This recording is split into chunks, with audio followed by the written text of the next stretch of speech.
Abrimos la compuerta, me gustaría decir, de un nuevo capítulo de nuestro Big Bang informativo, un lugar dedicado especialmente a la ciencia, técnica, tecnología y otras yerbas en este programa. En este caso vamos a tener una entrevista con otro científico argentino que tomará el poder en esta sección, en este caso santafesino. Estamos hablando de Leandro Lucero, un investigador del CONICET en el Instituto de Agrobiotecnología del Litoral, el famoso IAL, que hace unos meses se dio a conocer una noticia sobre un estudio en el cual él formó parte y lideró, que abre nuevas puertas para mejorar el rendimiento de cultivos a partir de la comprensión de procesos moleculares en las plantas. Sí, todo muy científico. Este avance tiene mucho potencial, sobre todo pensemos en la dedicación que le damos a la tierra, sobre todo en términos económicos, no solo en Santa Fe, sino en Argentina. Pero para dejar de mentir al aire, vamos a comunicarnos directamente con Leandro. Buenos días, Lautaro, y todo el equipo de REC Santa Fe te saluda. Buenos días, Lautaro, gracias por el llamado. Bien, te veo, ¿ya estás en el laboratorio en este momento? Sí, estoy en el laboratorio, busco una oficina tranquila para poder hablar sin mayores complicaciones. Los científicos van temprano a su lugar de trabajo, hay que decirlo. Sí, hay fluctuaciones, algunos que nos remolan, arrancan más tarde, pero se quedan hasta la noche, o sea que van acomodando su horario, pero todos realizan su tarea diariamente, y a veces nos venimos los feriados, a veces nos venimos los fines de semana, porque bueno, los que trabajamos con sistemas vivos, en este caso la mayoría de los que trabajamos en el instituto trabajamos con plantas, algunos trabajan con otros modelos como moscas o bacterias, y bueno, a veces hay que cuidarlos para poder continuar con los experimentos, y si toca venir un fin de semana o un feriado, toca. Bien, yendo justamente al estudio que yo presentaba, básicamente leyendo un paper tuyo, ¿qué avances ha tenido en el último tiempo? Porque sé que la publicación de dicho material tiene data de septiembre del año pasado, si no me equivoco. ¿Y qué avances ha tenido en los últimos meses o semanas? ¿Y qué potencial tiene esta modificación o qué nuevas dimensiones abre este aporte al aporte molecular al cultivo de plantas en nuestra provincia, en nuestro país? Bien, Lautaro. Nosotros seguimos continuando con el estudio de factores de transcripción y otros remodeladores de cromatina que, para explicarlo brevemente y bajarlo un poco a tierra, son aquellas proteínas que regulan la transcripción de los genes. ¿Y por qué es importante la regulación de la transcripción de los genes? Porque son los que desencadenan toda la cascada de desarrollo y todo lo que tiene que ver con la fisiología de un organismo. Así que el producto de un ser vivo que nosotros vemos, su cuerpo, su desarrollo, su comportamiento ante el ambiente, tiene que ver con la expresión de los genes. Entonces, por eso nos resulta interesante estudiar qué moléculas lo regulan.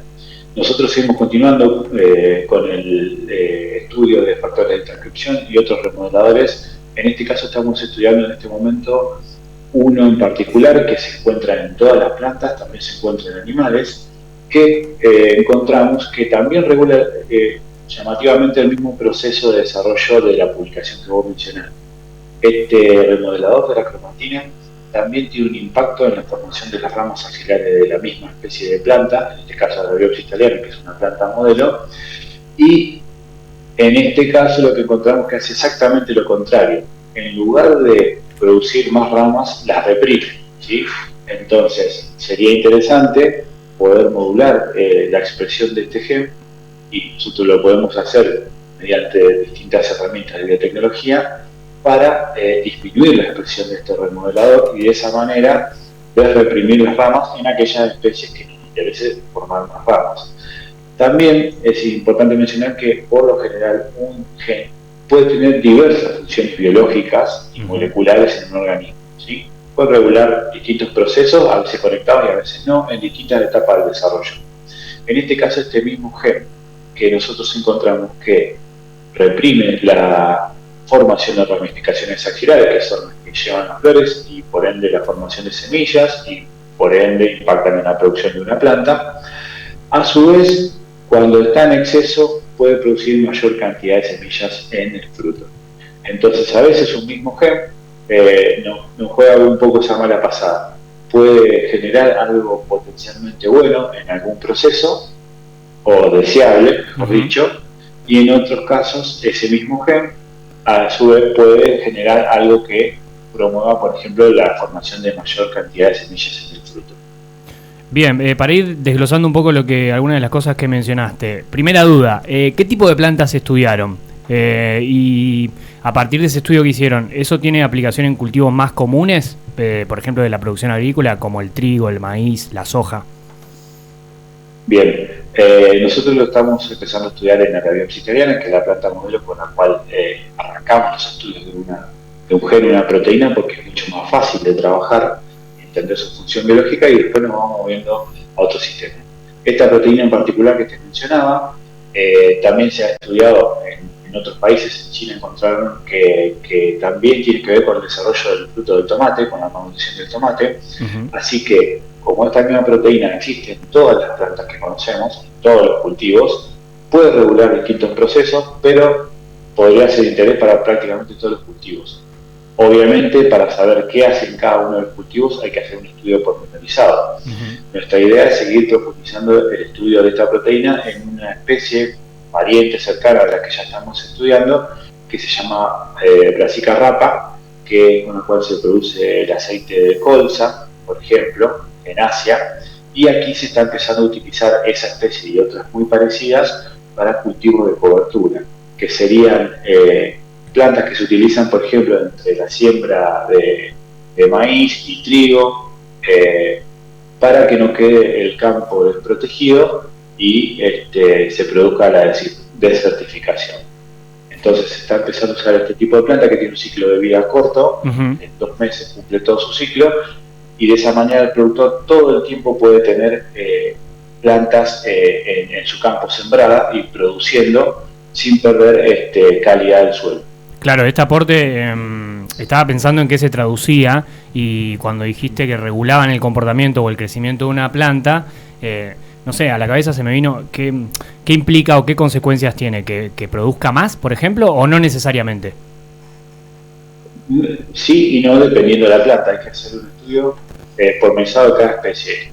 Por más que exista ese gen en muchas especies, a veces su función puede sufrir alteración. A veces está conservada o a veces evoluciona y genera un nuevo rol.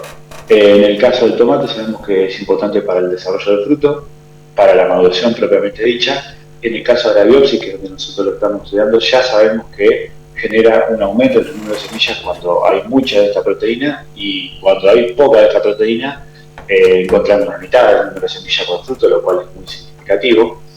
Y bueno, queremos empezar a estudiarlo en otras especies cercanas para ver si podemos aumentar o modificar el número de semillas, y también para entender cómo evoluciona, ¿sí? Nosotros no solamente estamos interesados en cuestiones aplicadas.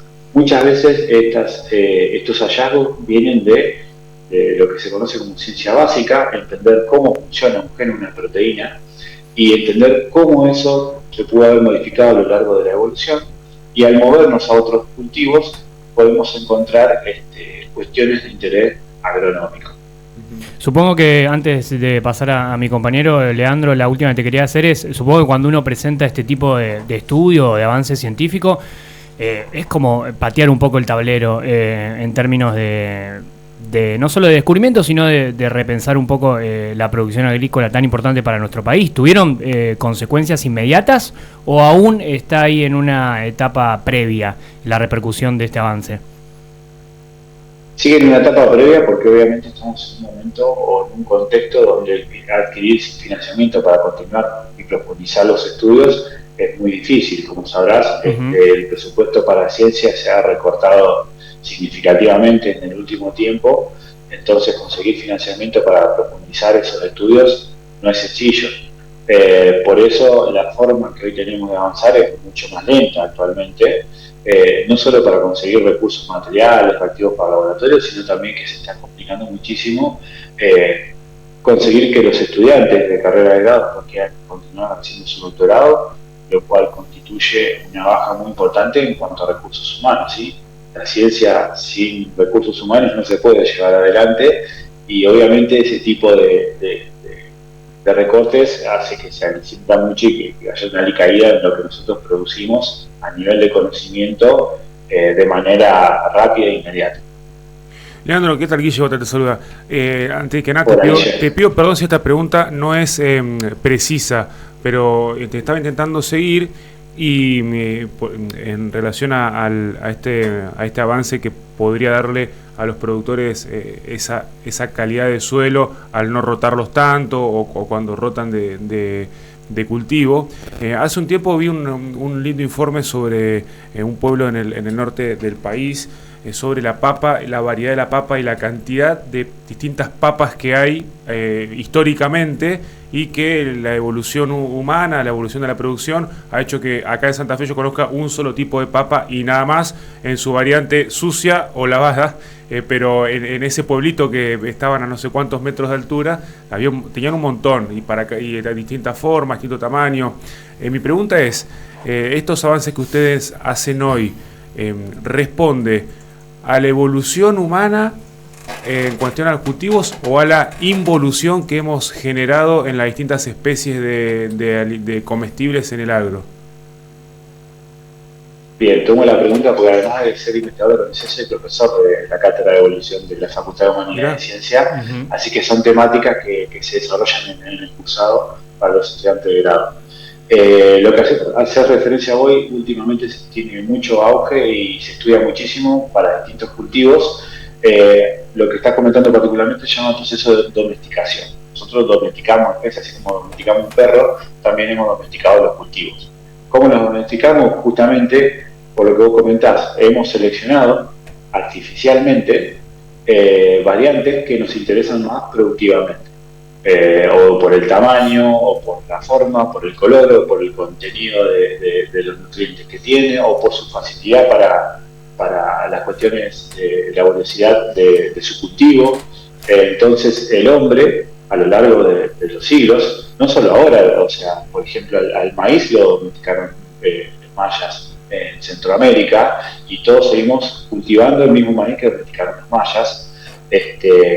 Y de hecho existen distintas iniciativas a lo largo y lo ancho del mundo para tratar de conocer esas variantes nativas, naturales, que no fueron domesticadas, para poder obtener mayor información de otras variantes de cultivos antes de la domesticación del hombre.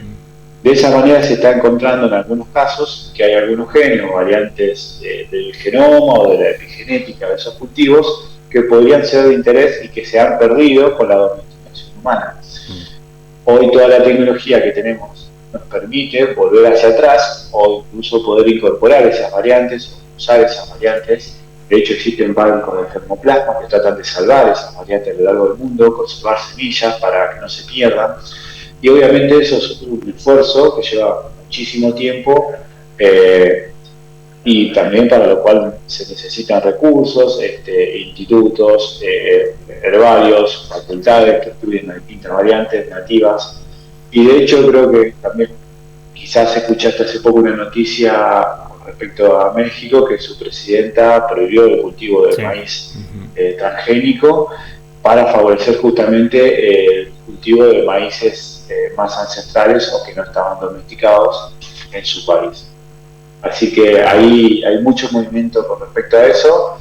Entender cómo se fue dando la evolución y la domesticación es muy importante, no solo para conocer el proceso evolutivo en sí, también para entender cómo ha evolucionado el comportamiento de las poblaciones humanas con respecto al uso de los recursos naturales, y también para poder obtener información que nos permita mejorar los cultivos con algún sentido y con estrategias más amigables con el ambiente. Bien, Leandro, me quedan las últimas dos. Hablabas de la evidente situación crítica del ámbito científico y de hacer ciencia en nuestro país, sobre todo con el tema de los recursos. Hemos dado en esta sección la voz a varios becarios del CONICET, pero quería consultarte si en este caso particular, con este estudio, con este avance, con este aporte científico, por ahí no existe la posibilidad o se abren nuevas posibilidades de que haya financiamiento externo.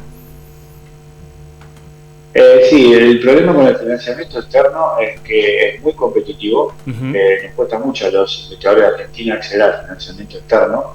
Son muy pocos los casos que lo consiguen. sí me permite a mí obtener colaboradores externos. Claro. En los proyectos que estoy llevando adelante tengo colaboradores de Inglaterra, de Chile, de España, que me ayudan a costear los experimentos que yo acá no puedo costear en este momento. Sin esas colaboraciones no podría avanzar, o no podría avanzar tan rápido, o no podría producir los mismos conocimientos. Entonces, claro que la visibilidad de los proyectos y las publicaciones me han permitido y nos permiten obtener colaboraciones, y es otra forma indirecta de obtener financiamiento externo para poder llevar adelante nuestras investigaciones. De esa manera sí lo estamos logrando. Bien, y la última es más referida, la semana pasada se conmemoraba el Día del Científico y la Científica en Argentina, y justamente a modo de cierre, quizás reflexión más personal, ¿qué es para vos hacer ciencia en y desde Santa Fe? Bien, amplia la pregunta, me interesa, muy buena. Tranquila, última pregunta. Para mí, sí, está fuerte al medio. Para mí hacer ciencia es un modo de vida, es una vocación, no es un trabajo solamente, más allá que venimos todos los días, como te comentaba, con el horario y demás. Yo me acuesto y me levanto pensando en cómo seguir adelante con las cosas que hacemos, y te vas a dormir con la pregunta que se inició ese día en el laboratorio, y para mí es una motivación personal seguir adelante con los proyectos. Para mí es fundamental para el desarrollo del país, del desarrollo de cualquier país y de cualquier nación, es fundamental para el avance de la humanidad. Muchas de las cosas que logró la humanidad lo hace gracias a la ciencia, y hoy en día en realidad, aunque uno no se dé cuenta, la ciencia está inmersa en prácticamente todo lo que hacemos, de esta comunicación a todo lo que consumimos. O sea que ya no se puede vivir sin ciencia y ya no vamos a volver por detrás de eso. El tema es si nosotros queremos formar parte de esa carreta que mueve la ciencia hacia adelante o no.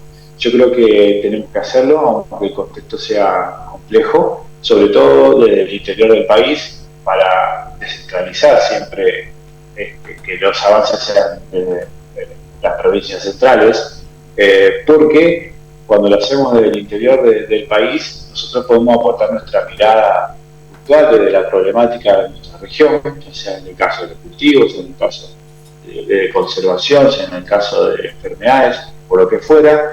Si no hacemos ciencia del interior del país, toda la problemática regional probablemente no tenga abordaje.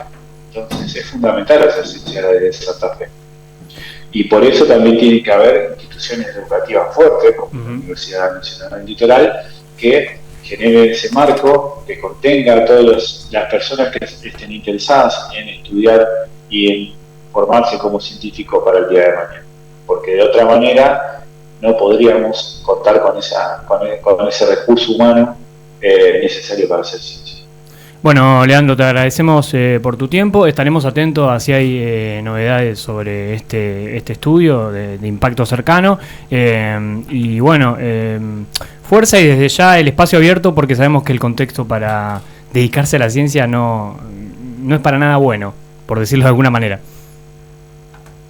Sí, coincido. Te agradezco a vos, a los dos, por el espacio, por la oportunidad y por brindar este espacio de manera periódica para la ciencia en Santa Fe, que me parece muy relevante y muy importante que se mantenga en el tiempo.